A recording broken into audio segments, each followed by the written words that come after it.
Salut à tous, bienvenue dans cette nouvelle session de Millennials Fortunes Education. Josh ici. Et aujourd'hui, lundi, le tout dernier lundi du mois de janvier de l'année 2024. Et comme vous savez que chaque lundi, nous faisons une analyse du calendrier économique.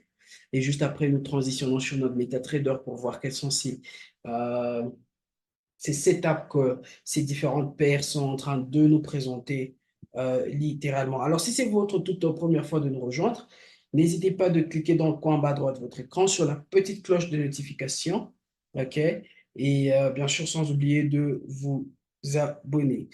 Alors, sans plus tarder, on va y aller. Vous pourrez bien sûr obtenir ce calendrier économique sur le site de notre courtier, OK, tdmarket.com. Et voilà. Donc, aujourd'hui, lundi, vous allez remarquer en fait qu'aujourd'hui, lundi, nous n'avons pas grand-chose. OK? Ça sera une journée plutôt technique. Et voilà. Le mardi, qu'est-ce que nous avons le mardi? À 1h30, nous avons le taux de chômage qui sera annoncé, bien sûr, le taux de chômage qui sera annoncé sur le yen japonais. OK? Sur le yen japonais à 1h30. À 2h30, nous avons bien sûr le retail sales month to month dans la zone australienne. OK. À 8h30, nous avons le GDP quarter to quarter qui va venir bien sûr de la France. Pas grand-chose, mais nous allons garder un œil dessus. OK. Et à 11h juste, nous avons le GDP également venant de l'Allemagne. OK. Et voilà. À 12h juste, nous avons le GDP quarter to quarter pour la zone européenne, toute la zone européenne. OK. Nous avons le GDP. Donc, on n'espère pas avoir de changement, mais on va garder un œil dessus pour voir ce que ça va nous donner comme data.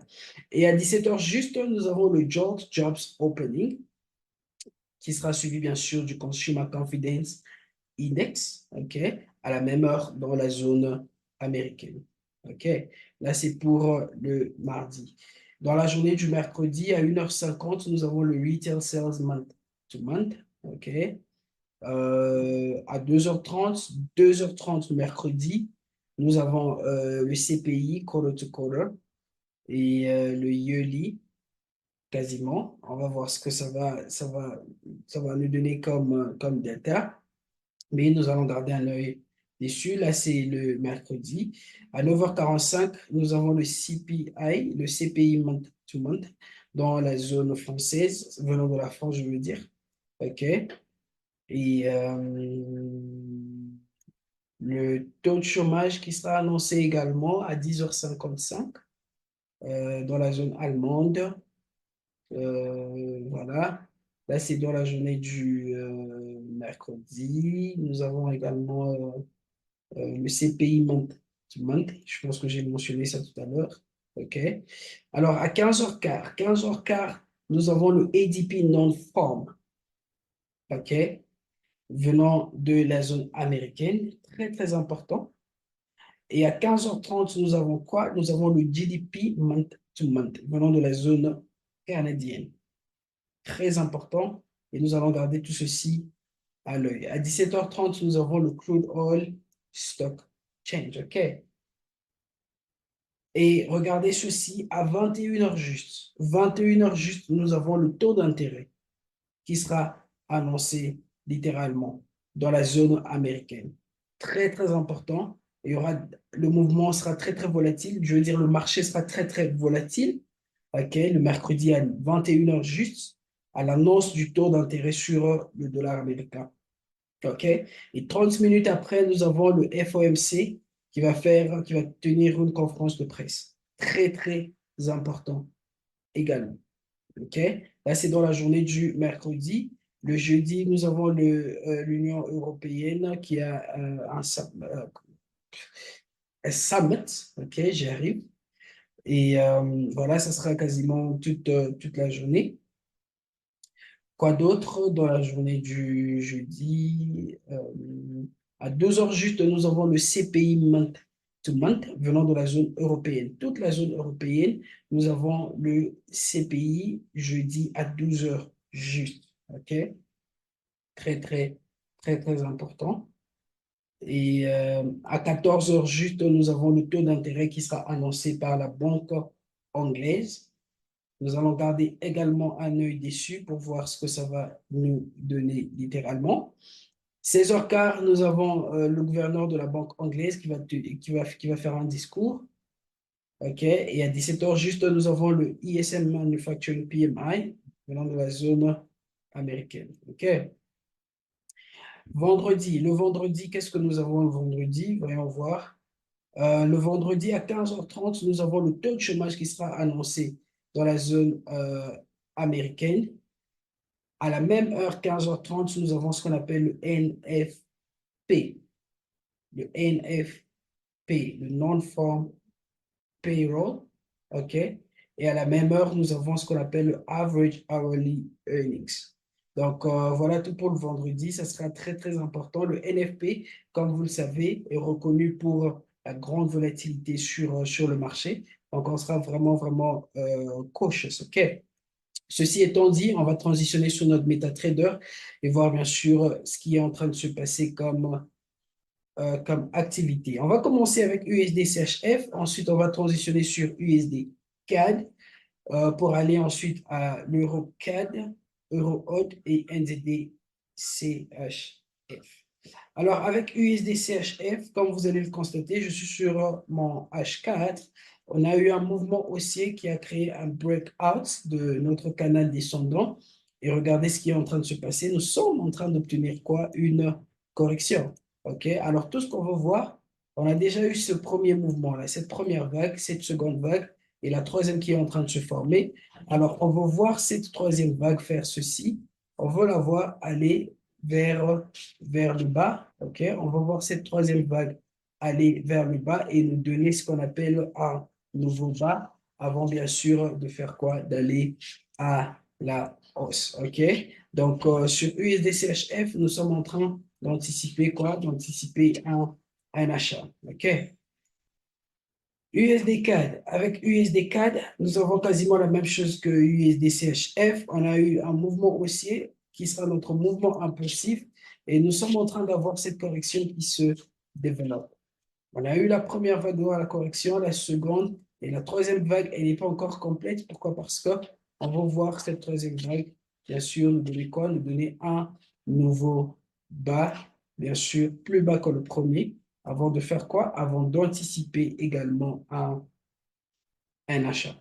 OK? Là, c'est bien sûr USD CAD. Ensuite, nous avons Euro HOD. OK?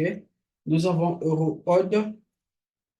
Alors, avec Euro HOD, je vais essayer d'aller sur le daily. Je vais aller sur le daily de Euro HOD.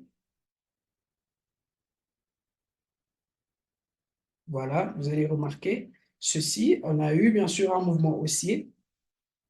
OK? Je vais faire ceci. Je vais faire ça là. OK? Alors, nous avons eu ce mouvement haussier. Nous avons eu la correction. Nous avons eu un autre mouvement haussier, OK, qui est apparu là.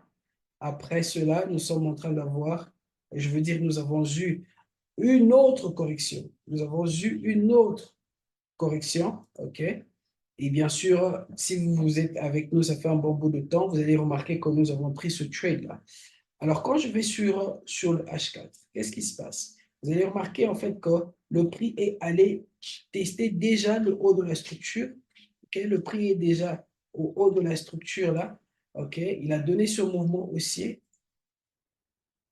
Nous a donné ce mouvement aussi, il a testé le haut de la structure et regardez, il est maintenant en train de nous développer, il est en train de nous développer quasiment une autre correction. Alors, on va voir comment est-ce que cette correction va se développer avant, bien sûr, d'anticiper quoi? D'anticiper un achat, mais nous sommes également en train de rechercher un achat sur Euro Hold. OK. Ensuite, nous avons EuroCAD. OK. Avec EuroCAD, mouvement très, très simple. Nous avons eu ce fort mouvement impulsif possible.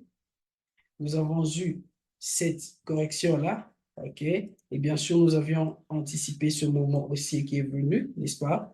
Mais regardez ce qui est en train de se passer. Nous avons eu cette fois-là un retracement, OK? Un retracement. Regardez ce retracement-là. Il est revenu dans nos zones faibles et regardez comment il est en train de repartir à la baisse. Il est en train de repartir à la baisse de façon descendant en quelque sorte. Comme ma tautologie, OK? Et nous avons bien sûr un canal descendant là. OK? Alors, tout ce que nous allons faire, ce que nous sommes en train d'attendre, avoir des rejections. OK? Nous sommes en train d'attendre avoir des rejections dans cette zone avant de faire quoi? Avant d'anticiper un achat. OK? Nous attendons de réjection avant d'anticiper un achat. Et pour finir, nous avons NZDCHF. NZDCHF, très simple également comme mouvement. Nous allons considérer ce mouvement-ci comme notre mouvement impulsif. OK? Comme notre mouvement impulsif. Et là, nous avons eu notre retracement, un tout petit peu comme Eurocad. Et ce retracement, regardez comment il est en train de descendre cette fois-là. Il est en train de descendre en nous donnant un canal descendant, ce qui nous confirme en fait quoi? Ce qui nous confirme un mouvement haussier à venir. OK? Ça nous confirme un mouvement haussier à venir. Et quand je place le Fibonacci, vous allez voir en fait que c'est revenu jusque dans nos zones faibles. Donc, nous avons plus de chances que nous ayons un mouvement haussier à venir. Là, c'est avec NZD, CHF. Donc, voilà tout pour aujourd'hui. Que Dieu le bénisse. Je nous donne rendez-vous demain à la même heure et à très bientôt.